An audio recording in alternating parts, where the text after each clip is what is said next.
O episódio 37 da terceira temporada, intitulado de O Urso Mortal, começa com o quarteto principal na noite dos filmes, ou cinema da casa, depende de qual tradução você lembrar. Seguinte, eles estão escolhendo algum filme porque, né, cinema em casa, o que desencadeia do Mordecai dizendo que o Rigby não aguenta filme de terror, enquanto a Margaret fala de um dia ação e aventura e finalmente chegamos no ponto principal do episódio. Rigby fala para todos viverem uma aventura de verdade, indo para o zoológico abandonado do parque, onde ele fala que o Mordecai tem medo de esbarrar no urso mortal. E aqui vemos a lore do nosso antagonista do episódio, a lore do urso mortal. O zoológico foi forçado a fechar, mas o urso mortal não quis partir. Então ele ainda perambula pelo zoológico abandonado, ficando ainda mais malvado a cada ano, só sobrevivendo, invadindo a casa dos outros, comendo a sua comida e as próprias pessoas. É, de fato, uma lore padrão de monstro e inimigo da vez. Geral implica com Mordecai e apostam em tirar uma foto dentro da jaula do urso mortal. Então, fechou! Todos vão para o zoológico abandonado e é impressionante que mesmo assistindo dezenas de vezes, o desenho ainda me surpreende com tantos pontos de referência e até de descobertas do parque. Por exemplo, esse zoológico que só aparece nesse episódio e nunca mais é mencionado. A Eileen fez uma gracinha e todos entram no zoológico abandonado por uma entrada alternativa. E bom, por enquanto é só atmosfera de estranheza, já que não tem nenhum animal irracional em volta. Os dois pássaros flertam e aparece uma criatura que derruba o Mordecai. Cara, não tem ninguém aqui. Mais um pouco dos dois flertando, e aqui tem um background dos dois dizendo que adoravam ir ao zoológico na infância, e Mordecai encontra seu trem antigo favorito, e puta merda! Essa cena é obviamente a chance do Mordecai beijar a Margaret, mas como sempre, não rolou. E bom, não posso julgar, no fundamental já tive umas experiências parecidas com uma amiga, e ela gostava de mim e eu demorei pra perceber, coisa da vida. Seguindo, porque isso aqui não importa. Rigby acha mais trilhos no trem e todos correm gritando dentro do túnel, até chegar na vez do Mordecai, que simplesmente desapareceu. A Margaret ficou preocupada e, bom, infelizmente, isso aconteceu. O Mordecai se vingou e eu faria o mesmo. Os trilhos acabam e a Eileen encontra uma pegada grande, obviamente, do urso mortal, trazendo aquele clima de terror genuíno, e encontram a jaula do urso. Mas o Rigby diz que é só a entrada e vai até mais fundo da jaula. O Rigby vai tão fundo, e sim, foi o que ela disse, começa a gritar desesperado. Então os três tentam ajudar o Rigby e do nada os gritos param.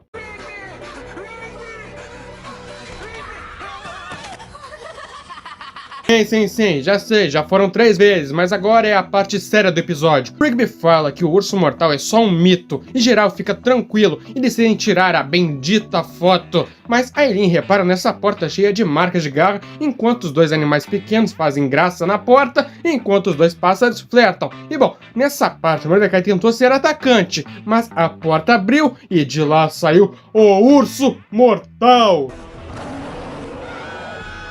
Como todos os episódios, todos correm enquanto são perseguidos pelo urso mortal, até chegarem na casa, onde só podem bloquear a porta enquanto a Eileen liga pro controle de animais. Todos ficam paralisados de medo, mas em um surto de adrenalina, Mordecai salva a Eileen, empurrando e derrubando o urso mortal, assim atrasando o próprio urso mortal, e o controle de animais aparece atirando tranquilizantes nele. E mano, o urso mortal sabe Kung Fu! Ele parece imparável, arrancando 2 braços de um cara e um que voa até o 2º andar. Mordecai pega a arma de tranquilizantes e atira sem querer no Rigby, e depois atira loucamente no urso mortal, até ele finalmente cair. O controle de animais leva ele para um santuário de animais. Margaret elogia o Mordecai e a Eileen tira o melhor proveito do Rigby para elogiar qualquer coisa. E, bom, vemos a foto que foi tirada lá dentro da jaula do urso mortal, que infelizmente só pegou os pés dos 4. O episódio 22 da 2ª temporada, intitulado de A Coruja Noturna, começa bem normal e estranho ao mesmo tempo, porque esse deve ser o primeiro episódio onde os 4 aqui se entendem de verdade e formam um quarteto fantástico. E bom, os 4 estão ouvindo o rádio e bebendo aquele refrigerantezinho geladinho dos bons, mas então chega a parte da Coruja Noturna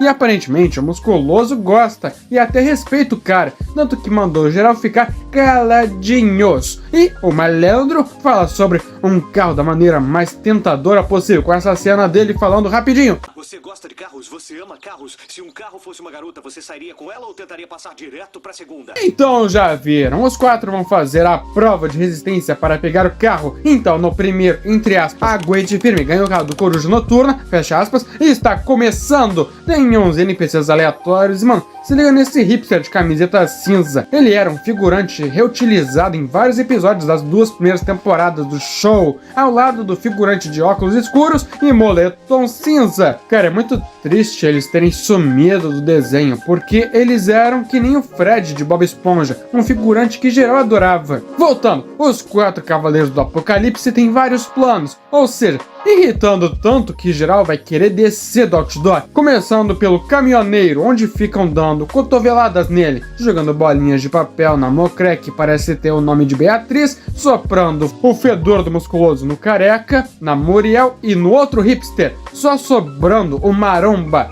que não parece que vai descer fácil. Então, eles têm um plano incrivelmente genial. Eles simplesmente fizeram isso.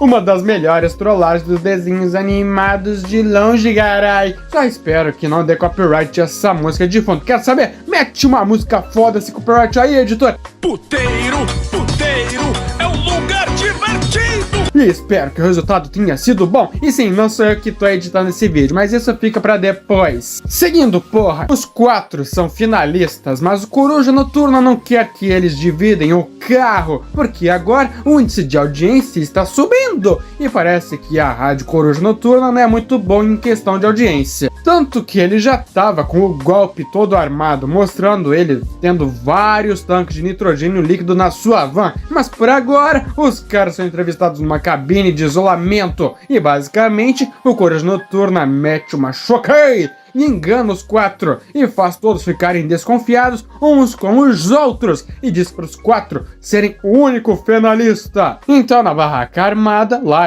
todos estão desconfiados. O Mitch diz que vai desarmar a barraca e que geral já pode descer, mas né, ninguém cai nessa e começa uma porradaria sincera com uma sonoplastia que eu simplesmente amo com essa cena. Você fede a vômito! E por fim mostra o de calça rosa nitrogeneando os 4 dentro da barraca. E se passaram pelo menos 3.000 anos, porque agora eles estão no ano de 4.224 no futuro. Eu digo pelo menos, porque apenas um show se passa nos anos 90 em teoria. E o nitrogênio líquido finalmente acaba e geral é descongelado, com mais uma porrada sincera, mas eles saem e percebem que estão no Museu do Futuro, mais especificadamente o Museu do Coruja Noturna do Futuro. E os 4 idiotas se entendem, e o guarda diz para congelar os 4 de novo. Então eles simplesmente ralam o pé daquela prisão congelante, com o musculoso deslizando engraçadamente no carro e fazendo uma ligação direta, e cantando pneu pra fora. E aqui mostra que o Coruja Noturna ainda estava vivo. Bom, tá só a cabeça num corpo de coruja robótica de óculos escuros. Sim, mas ele tá vivo. E os 4 são caçados pelos guardas, mostrando outras atrações no museu, como a casa do parque, vários quadros dos 4 dos idiotas nos fundos e uma gravação do Benson elogiando os 4 idiotas. E o Mitch já lança que tem uma máquina do tempo, afirmando isso porque eles estão no futuro, galera. Então deve ter uma máquina do tempo. E rapaz, não é que ele tava certo? Temos que achar a máquina do tempo. Eu não sei se... Atenção, a exposição da máquina do tempo fechará em 5 minutos. Toma essa, Hadouken! Então Rigby pega um panfleto e atrasam os guardas, com o musculoso jogando sua camiseta congelada neles e com o fantasmão metendo a porrada. E chegam na ala da máquina do tempo, mas o Coruja Noturna aparece com o Super Hero Leiden, ameaçando eles a voltarem para a exposição com raios lasers congelantes. E aqui uma coisa paia, ele mostra suas asas e parece que vai voar, mas o Mordecai só acelera e atropela o Coruja Noturna. Simples e fácil. vídeo. E aqui é um negócio que foi censurado aqui no Brasil. A cabeça do indivíduo caindo e parecendo fria e sem vida no chão. Mitch acerta o ano certo, passam pela máquina do tempo e o Coruja grita fora do robô. Isso foi bizarro, ele tá na regra dos 7 segundos. Porque dizem que quando uma cabeça é cortada, a cabeça fica viva por pelo menos mais 7 segundos. E voltando pro início, com o Coruja planejando seu golpe com o carro e nitrogênio líquido na van. Mas os rapazes acabam com a festa do malandro.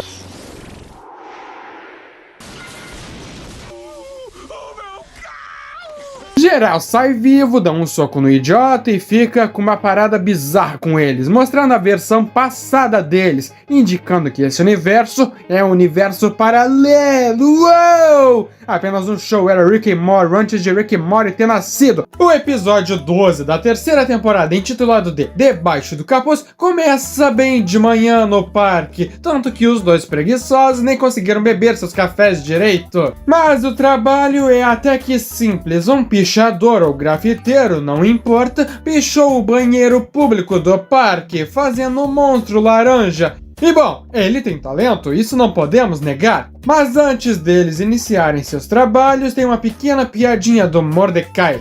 Não me importaria em voltar a dormir. De má vontade e com raiva, cobrem o desenho, enquanto os dois só pensam em tentar arrebentar a cara do sujeito. Mas então, spawna do nada o musculoso, o fantasmão e o carrinho bem atrás dos dois. Tipo, não teve uma pequena cena deles chegando, só brotaram ali do nada. Como sempre, o musculoso tá rindo e fazendo piada de mãe. Mas o Rigby pergunta se foi ele que fez a pichação, já que, né, é o musculoso, ele faria isso. Também não ajuda que ele tá com manchas laranja nas mãos e na camiseta. Mas o Shrek estragado diz que é um artista quando se envolve em pegadinhas. Mas ele nunca foi, nunca será e nunca voltará a ser um pichador. E bom, ele diz também que as manchas laranjas são de asinhas, do rei das asinhas. E porra, mano, ele ainda questionam ele estar todo manchado, mesmo sabendo que ele não é nem um pouco higiênico. Então isso nem deve ser contado. O Mordecai também manda ele mostrar a notinha, mas também estão pedindo demais, né? A maioria das pessoas joga no primeiro lixo que encontra no meio da rua. Então os dois vão até o Benson, dizendo que sabem quem é o pichador. E vemos o banco pichado também. Eu curti até. Os três voltam e o Benson tá mais pro lado animal do que pro lado sobrenatural, porque ele acha que o Mitch não está dizendo a verdade. O musculoso fica irritado e cai uma lata de tinta spray laranja do bolso dele e bom, assim fica difícil defender o Mitch Sorenstein. O musculoso tenta se explicar dizendo que ele usou a lata, mas para pintar o patinete do fantasma. E aí os três estragaram tudo, já que o Verdão tava querendo fazer uma surpresa pro brother dele. E cara, tem essa pequena cena que só entendi depois de ter mais noção de escrita. Cara, em tudo. É mentira! Não é verdade. O cara literalmente confessou seu crime. E o Benson pede as chaves do musculoso e pela primeira vez no desenho, um dos personagens do parque foi demitido. E o fantasma, tentando ser um amigo de verdade, diz que se ele sair, ele vai sair também. E o Benson só diz, tá certo, até mais ver. Assim mesmo, no duro. Lá ele, então os dois ralam peito e dizem que vão seguir os sonhos deles e que nunca mais irão voltar para o parque. O Benson até elogia o Mordecai e Rigby pela atitude, mas eles ficam tristes porque não pensaram que ele ia demitir os dois. Eu acho que eles só iam levar uma advertência, ou sei lá, e em menos de 2 segundos aparece o verdadeiro pichador. O canalha nem esperou os dois saírem e pichou por cima atrás deles. É muita ousadia desse maluco encapuzado. Eles tentam pegar o cara, lá ele de novo, mas o moletom preto só mete o pé e os dois ficam culpados e falam que vão recuperar o emprego do musculoso e do fantasma. Eles falam com o Benson, mas ele só acha que estão com a consciência pesada e não escuta os dois direito. E só manda eles voltarem ao trabalho. Então os dois vão até o Saltitão, o abominável Homem das Neves, que já olha feio para eles. E o Saltitão, como sempre, já conta o que sabe do pichador. Bom, pode ser o grafiteiro. Grafiteiro? Um jovem artista que tem estado em destaque. Ele não é ruim. E bom, a opção Benson foi para as cucuias. Então os dois idiotas é quem vão ter que capturar o grafiteiro. Mas né, agora a parte mística do episódio. Mas isso não vai ser fácil. Ele ataca de supetão e some com o vento. E corta pro musculoso e vemos que o sonho dele era ser um stand-upper. E óbvio que ele ia usar a piada de mãe. E são jogados tomates nele. Dá seu surto e o caos acontece na cafeteria. Voltando pro parque, os dois deixam uma lata de lixo branquinha para atrair o grafiteiro e fazem piada dele. E do nada, ele aparece e grafita o Rigby na lata de lixo e no muro do lado grafita o Mordecai. E toma no cu, rapaz, quando é com o Rigby, aí o Mordecai dá risada. Mas quando é com ele mesmo, aí não dá pra rir, né? É muita sacanagem e hipocrisia. E começa a montagem dos dois tentando capturar o grafiteiro em todo o parque. Até sobrou pra casa principal e pro Pirulito, coitado. Então os dois exilados voltam e estão que nem cadela de malhoca, totalmente ferradas. E estão oferecendo o patinete do fantasma por um precinho bacana. Mas né, estão em situação de barril, porque devem estar oferecendo por $2 se pá. E depois de não ter conseguido vender o patinete, os dois vão embora. Mas o Mordecai teve um plano, pedindo aquela lata de tinta spray e corta pro banheiro todo pichado de laranja de novo, com o grafiteiro aparecendo e tentando começar o seu trabalho, até que o plano do Mordecai é posto em prática. Engole essa!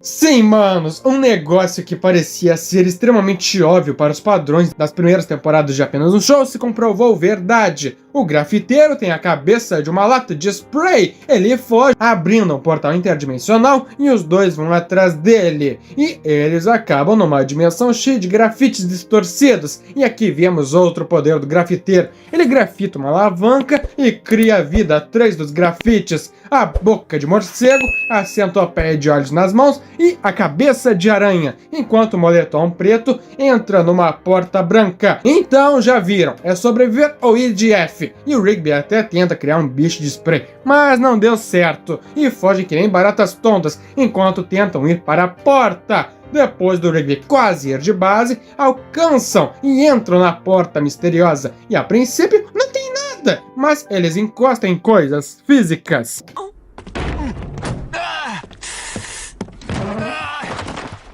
Mordecai? Então o Rigby só usa a lata de tinta spray e eles percebem que estão numa casa, a do grafiteiro mais específico, que fica irritado e xinga eles. É, mano, é muita sacanagem e hipocrisia. Ele picha o parque dos outros inteiro, mas na casa dele não dá. E, estranhamente, a situação foi resolvida na conversa e ameaça. Tipo, eles não saíram na mão. O grafiteiro fala que é o culpado e os dois aqui estão de volta. E ele só solta as falas de um pichador genérico. E bom, ele foi preso depois. Vou chamar a polícia.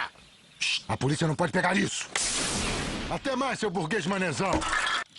Ah, essa não. Agora, com tudo resolvido, os dois idiotas vão precisar pintar o parque inteiro. Mas antes, vão até o Reino das Asinhas. O episódio 27 da segunda temporada, intitulado Fedorento, começa bem nojento, porque o Benson fez um bingo de bichos mortos para os funcionários completarem o bingo, enquanto eles trabalham. O Mordecai detestou a ideia, mas o Rigby só tá achando divertido, então eles coletam muitos bichos mortos no parque, que estranhamente estão atropelados, e até onde me disseram, um carrinho de golfe não é tão rápido e forte a ponto de fazer isso. Então, sei lá, alguém invadiu o parque com o Impala 67 e atropelou os bichos, é isso? Perguntas sem respostas, mas então o Rigby sente algo fedorento e acha que foi um pum dos brabos do Mordecai, mas era só um gambá no meio da estrada. E curiosidade aleatória pra vocês, eu vi esse episódio com a Vini e ela me falou que esse bicho não é um gambá, e sim uma doninha fedorenta.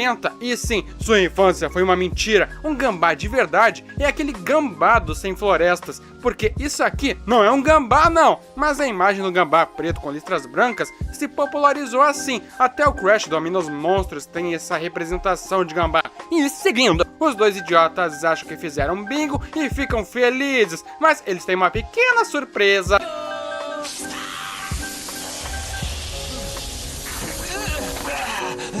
O bicho só tava dormindo na estrada e ele achou que os dois iam assaltar o bicho. O Rigby fica irritado e reclama dele ter dormido no meio da estrada. E um negócio engraçado, o Gambá fala do João Pestana, e pra quem tem 50 anos pra cima, conhece esse nome, mas pra quem tem 18 anos pra cima, ou um pouquinho mais pra baixo, conhece ele pelo nome Sandman, exatamente aquele personagem de A Origem dos Guardiões. Eles falam sobre o Bingo e o Gambá fica irritado, e o Rigby pergunta como se livrar desse cheiro, mas o Gambá é desgraçado, ele fala que não tem cura e cresce e ameaça ainda mais o Rigby, mas o Mordecai, em um dos poucos momentos, bancou o Chad, pegou a pá e disse que se não soltasse o Rigby, ia desejar ter ido de F na estrada. Ah, mano, coisas raras que só vemos uma vez a cada 100 anos. Então Gambá só rala peito pra Floresta Negra, que é bem perto do parque, e pode ser aquela floresta bizonha que o Pirulito vai quando quer acalmar a mente no episódio Olá, Senhor. O Mordecai diz que o Rigby tá fedendo, e ele cresce e ameaça o Mordecai. E já sabem, eles vão até o Saltitão, e o Pé Grande fala que isso é obra de um gambazomem. Exatamente, eles existem, e já falo aqui,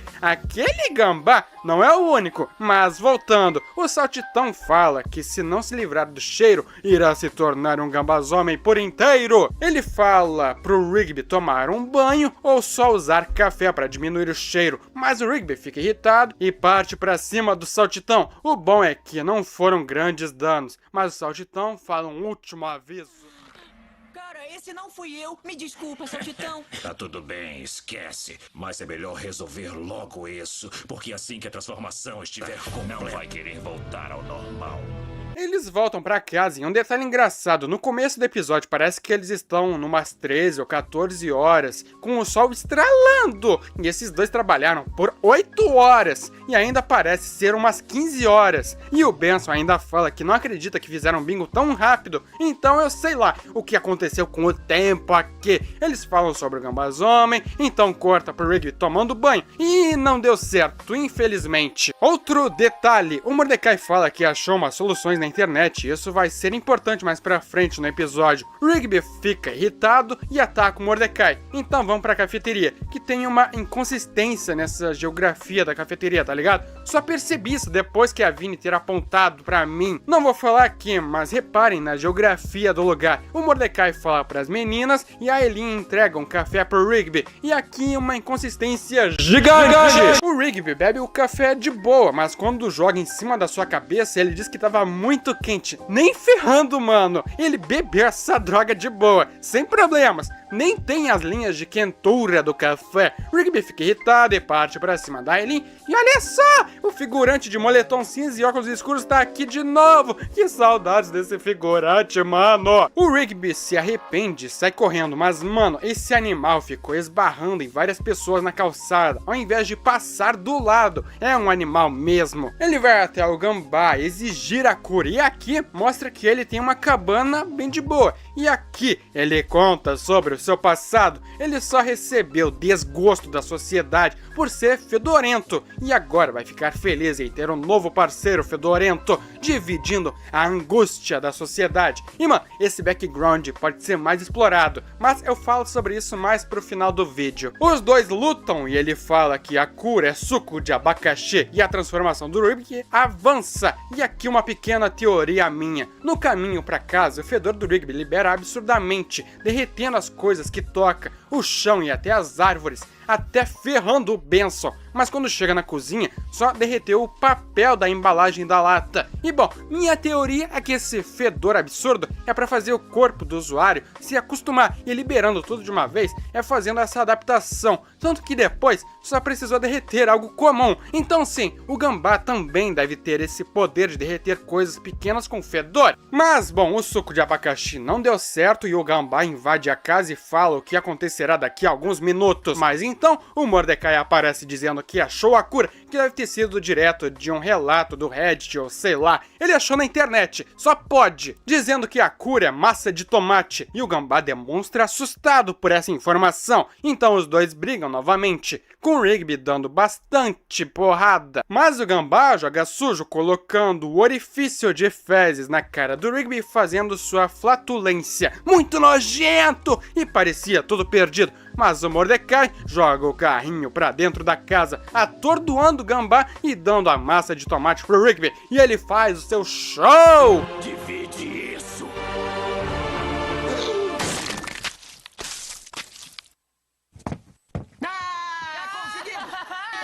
Assim, descobrimos que ele era só um cara e fazendo bingo. Agora, a parte da teoria do Gambá. Ele era um cara normal, foi atingido pelo Gambazomem original, tentou achar a cura enquanto era reprimido pela sociedade. Mas infelizmente, ele achou a cura em algum lugar. Mas era tarde demais. Ele se transformou e não quis mais a cura. E até na parte dele estar dormindo no parque, ele se assustou e fez o lance da defesa no Rigby. Mas ele mostrou que ele só ficaria com o cheiro só quando o Rigby foi na casa dele que o Gambá demonstrou felicidade em ter um novo Gambazomem na cidade. Isso quer dizer que ele nunca tentou transformar outra pessoa em Gambá. E essa transformação mostra ter uma cura definitiva. Então se um Gambazomem de 10 anos for atingido por suco de tomate, pode ser curado. Bom, foi o Bruce Wayne que editou esse vídeo, então créditos a ele.